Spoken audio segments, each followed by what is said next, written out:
sary aloha zay aloha voalohany. Tena i-représenter Madagascar maneran-tany mihitsy.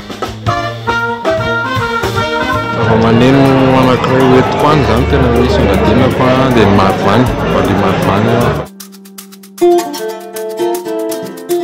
Hitako hoe découverte be ho an'ny zareo zay. Muzika moa fiteny musicien izy, musique sans frontière. Zany hoe mahazo olona foana mifoy zay fogasy zay na inona izy teo mankendrena.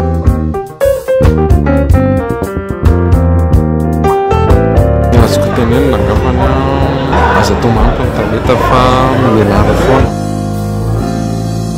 Efa fantatra hoe ao le talenta fa mizaha foana zany tsy mionona zany fandray amin'ny olona be dia be misokatra amin'ny zavatra rehetrarehetra zany. Zay angambany azoko tenenina.